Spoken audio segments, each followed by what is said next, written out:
And just like the formula demonstrates, the price of a bond, just like the price of anything else, is the present value of its future cash flows, the sum of the present value of its future cash flows.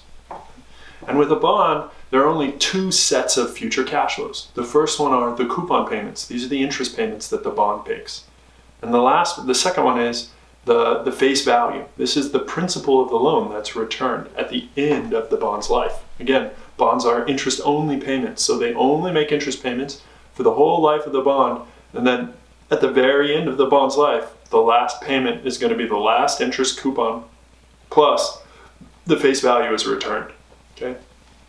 Now, most corporate bonds in the US pay on a semi-annual basis, so you're going to get two payments a year, one coupon every 6 months.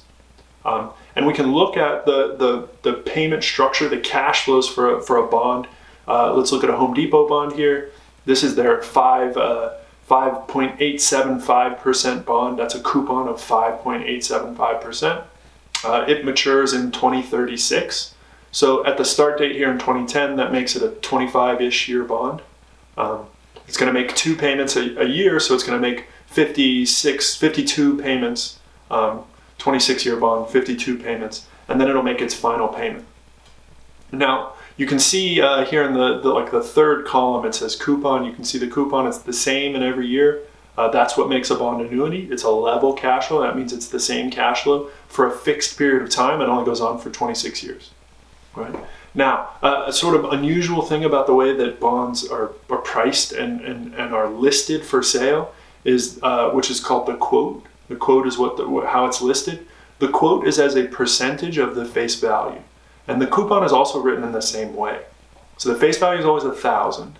And you can see here that the coupon is 2.93, right?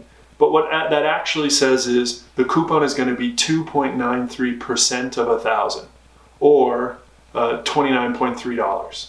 Every 6 months, that's the interest payment you're going to receive. So for every bond that you buy from Home Depot in this bond issue, you'll receive $29.37 every 6 months for 25 years. And then at the end of the 25 years, you'll get your $1,000 back. And that's that last payment down at the bottom. It says 102.39. You will receive your final coupon payment of $29, and then you'll get your face value back, which is 1,000. Well, 100% of 1,000 is 1,000, plus 2.9% of 1,000, which is 29, means you'll get a final payment of $129. $1,029. Your $1,000 face value plus your $29 coupon. Okay, so all of these cash flows are known in advance when the bond is sold, and at every point during trading, we know exactly how many coupons remain because we know how much time to maturity is left. Right?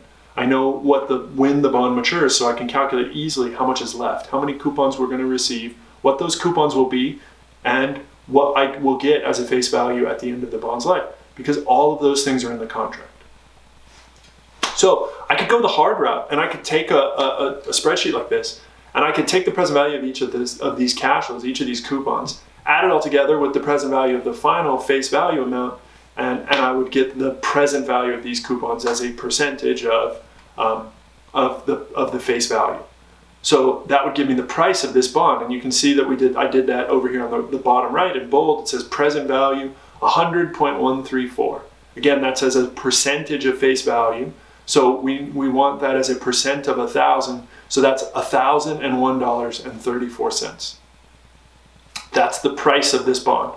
It is slightly higher than face value.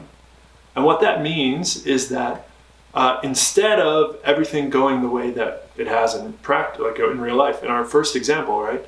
In our first example, the bond was sold and then interest rates went up because risk went up in the world, right? And so now the bond that I bought months ago is not worth as much as it was before. In this case, we have the opposite example. Something that I bought, say, 6 months ago is worth more than what it is worth now because interest rates have fallen. And so investors have reevaluated the company's risk in a positive way, right? And so the yield is now going to be higher than the yield is going to be lower. Prices and yields move in opposite directions. So the yield is lower because the risk I've associated is with this project is lower. So the price is going to be higher than what I paid, right? So instead of paying 1,000, you have to pay 1,001. Not a huge difference, but again, that's just a single bond. But I'm not going to do all this. I don't have to go the hard route. I don't have to list all the cash flows, take the present values, add them all together, because I have this formula. And the formula says, tell me what the coupon rate is. Tell me how long there is to maturity. That's my in. Tell me what the current rate is in the market. And tell me what the face value of the bond is. I can easily calculate the price. Okay? So we'll use the present value formula, present value of an annuity formula to calculate the price of a bond. And then we'll multiply by the number of bonds, and that's how we establish the market value of the firm's debt. So what remains, and of course, maybe in practice it's a little trickier than this because there's going to be more than one bond issue. For instance, this example here is just one of Home Depot's, say, 15 or 20 different bond issues. So I'd have to price each of the different bond issues. I'd have to figure out exactly how much of each type of bond exists. That's more work, but it's not like more complex. It's just more work. So we would have to establish all the different prices, all the different values for each different bond issue, and then I'll add all those together. But again, in practice, this is going to be different for every firm, and it doesn't make it more complicated. It just makes it harder because we've got to do more. What's left then is to calculate the cost of debt, and the cost of debt is the yield to maturity on these bonds. Okay, and the single most important part for making our life easy is if I can find or observe a current price, I can use that same formula to solve for the yield to maturity, and boom, I'm done. If I can't observe a current price, then I have to use one of these alternative methods, and that makes my life a little more complicated. Okay?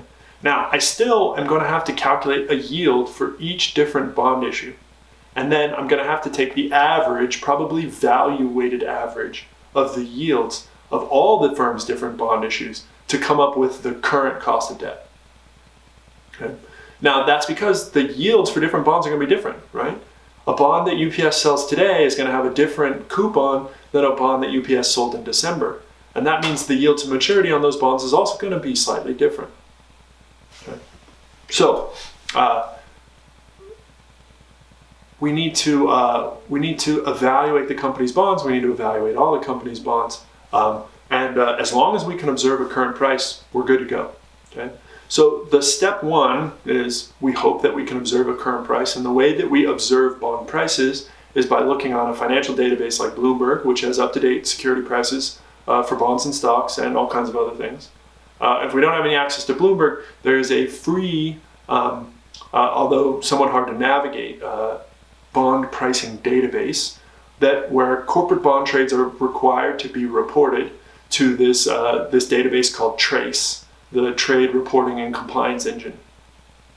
All corporate bond trades must be reported within like 30 minutes of the trade actually happening, and then TRACE will post those like once a day or once a week. I can't remember exactly what it is.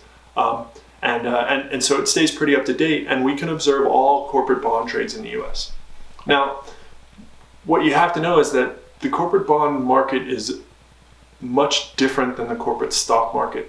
Where the corporate stock market has these centralized exchanges like the New York Stock Exchange where you can buy and sell and trade, you can see prices happening in real time, you can post it for sale and somebody can buy the stock based on your post, or even like the NASDAQ where it's all electronic. I can just go on there and say I want to sell my shares of Apple, and somebody can be like, great, I want to buy it, we agree on a price and we do the trade.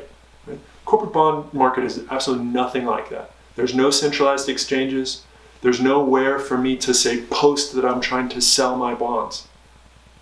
It is getting more available in that way that, in other words, particularly to retail investors, there are more like stockbrokers and more banks are making some parts of the corporate bond world more available, or at least parts of corporate bonds that they already own available.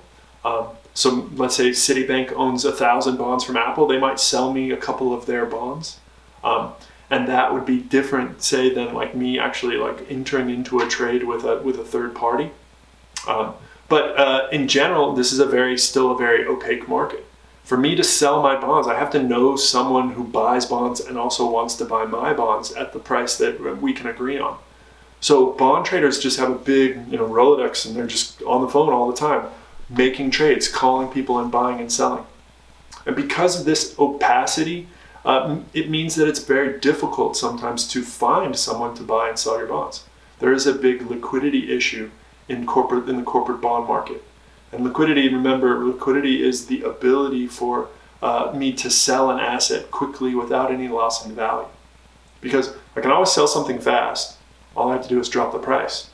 But if I want to get what the bond is actually worth, I may have a difficult time selling it quickly. That's liquidity. And there's a lack of liquidity in the bond market. In fact, the average corporate bond is trading maybe only, I think the average is like once every 5 days. I might be a little wrong. It's been getting better over time. But it's certainly not like the average corporate stock, which might trade thousands or hundreds of thousands of times a day, right? We're talking about like one trade in a corporate bond over like a period of a week, sometimes even longer, right? So we have this issue of liquidity. And again, the reason why that's so important is because the only way for us to estimate the yield to maturity is to have a current price. So I can only correctly estimate yield when a trade has just happened, or on a past trade where I can observe the price of that trade.